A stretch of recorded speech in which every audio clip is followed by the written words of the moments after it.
sıcak gelişmeyle başlayalım. Çünkü şimdi özellikle sosyal medyaya yansıyan görüntüler var. Lübnan'da Hizbullah mensuplarının kullandığı çağrı cihazları ve telefonlar, telsizler arka arkaya eş zamanlı patladığı söyleniyor. Bu nasıl olmuş olabilir? Nasıl bir teknolojiden söz ediyor olabiliriz? İsrail bu istihbarata nasıl ulaşmış olabilir? Yeni bir eşik mi bu? Şüphesiz İsrail ve Netanyahu üzerinde iki tane çok temel baskı mekanizması var. Biri rehine aileleri, diğeri de kuzeye göç etmeye gayret edenler ve orada bir rakip görüyorlar. Kimdir bu? Hizbullah. Lübnan devleti olarak değerlendirmiyorlar. Dolayısıyla ellerinde var olan savaş teknolojisine ilişkin tüm mekanizmaları hayata geçirmiş vaziyetteler.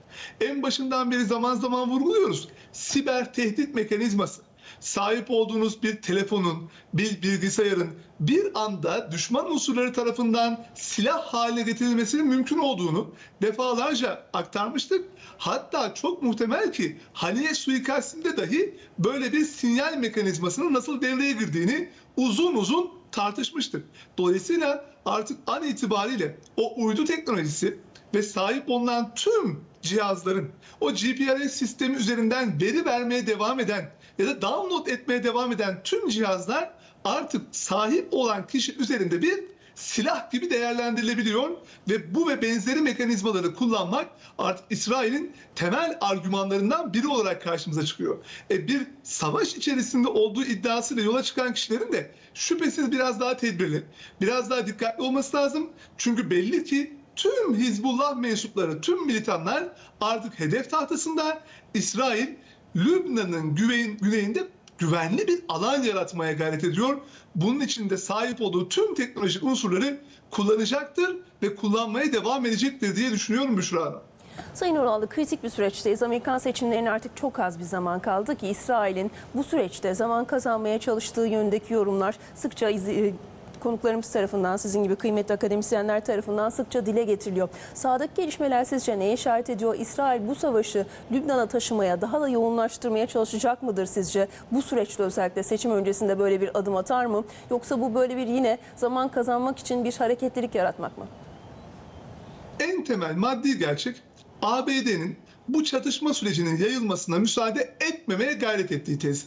Yani bir Suriye'nin Golan üzerinden Şam'a doğru savaşa dahil olması istenmiyor. Yemen'in sürece dahil olması istenmiyor. Tahran'la Tel Aviv arasındaki gerginliğin savaşa dönmesi istenmiyor. Ama konu Lübnan ve Hizbullah olduğu zaman işin rengi bir miktar değişiyor. Çünkü İsrail ile Lübnan arasında hala bir antlaşma yok. Devletler birbirini hala tanımıyor ve kağıt üzerine savaş devam ediyor. Çünkü aralarında hiç barış antlaşması yapılmadı. O bakımdan bir sınır sorunu da var. Litani Nehri'nin olduğu bölgeye doğru İsrail sınırlarını genişletmeye gayret ettiği yıllar boyu ve 2005'e kadar işgal sürecine kadar da o bölgede had sahibi olduğunu iddia etmişti. An itibariyle Netanyahu içerideki rehine ailelerinden kaynaklı olarak baskıyı göğüsleyebilecek pozisyona geldi. Fakat İsrail'in kuzeyinde yaşayan ve yerinden edilmek durumunda kalan devlet politikası itibariyle Tel Aviv ve Haifa bölgesine çekilen İsrailler sokaklarda binlerce, on binlerce insan gösteri yapmaya devam ediyor. Makul bir sebebi var. Okullar açıldı fakat o çocuklar okullarına gidemiyor. Yerleşim yerlerinden uzakta kaldılar.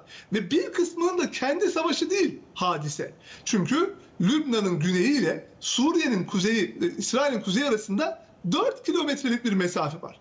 Bundan kaynaklı olarak Netanyahu Hizbullah unsurlarını kuzeye doğru püskürtmeye gayret edecektir. Ve belirttiğiniz çok önemliydi. Amerikan seçimleri, yani Kasım ayındaki süreç gelinceye kadar, hatta Ocak ayında başkanlık el değiştirinceye kadar var olan bu puslu havadan başkan adaylarının İsrail'i desteklemek adına amansızca bir yarışa girdiği mekanizmalardan da faydalanmaya devam edecektir. O bakımdan ben ürkerek bir realiteyi paylaşmak istiyorum.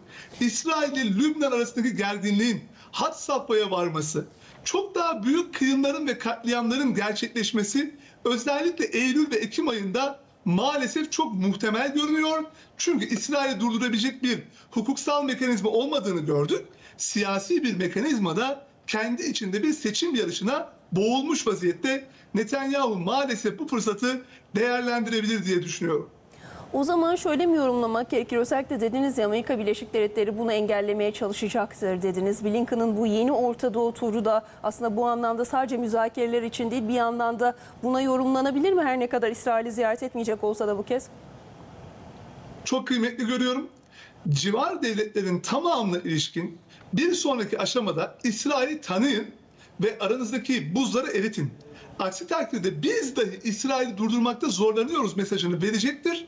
Bununla beraber özellikle Lübnan ile İsrail'in doğrudan başkentler arasında çok daha büyük çaplı bir çatışmayı önleyebilmek ve eğer olabiliyorsa İran'ın o bölgedeki Haçlı Şabi gibi, Husi gibi, Hizbullah gibi yapılanmalarını bir miktar frenleyebilmek adına ben bu turun çok anlamlı olduğunu düşünüyorum. Ama Büşra Hanım, ne kadar acı ki İsrail'e karşı olan tüm mekanizmalara, devletlere, yapılara ders niteliğinde cümlelerle yaklaşılsa dahi bir türlü Tel Aviv yönetimine bu cümleler ulaşmıyor. Bir türlü İsrail'de sizin de bir miktar fren yapmanız lazım ki biz bir kalıcı ateşkes için masa kurabilelim. Barış mekanizmasını sağlayabilecek unsurları bir araya getirebilelim cümlesi nedense Netanyahu'ya kurulmuyor. Düşünün, Blinken Orta Doğu turu atıyor ama artık İsrail'e uğramanın dahi bir manası olmadığını kabullenmiş vaziyette. Çünkü Netanyahu özellikle bu seçim ortamındaki, ısrarla vurguluyorum, puslu havadan faydalanarak çok daha ağır şiddet eylemlerini sergileyebilecek kudreti kendisinde görüyor. Özellikle adaylardan biri Trump olduğu ve sonsuz desteği sunacağına dair çok net bir açıklama yaptığı için Kamala Harris'in de elinin kolunun bağlı olduğunun farkında. Ben Blinken'ın turunun kıymetli olduğunu ama maalesef cenderenin sürekli bölgedeki Arap devletleri üzerinde ve diğer unsurlar üzerinde sıkıştırıcı bir faktör ortaya koyduğu kanaatindeyim. Mühim olan İsrail'i durduracak mekanizmayı kurabilmek, fakat henüz böyle bir konu söz konusu dahi değil. Peki Sayın Oral, çok teşekkürler yayınımıza katıldığınız için.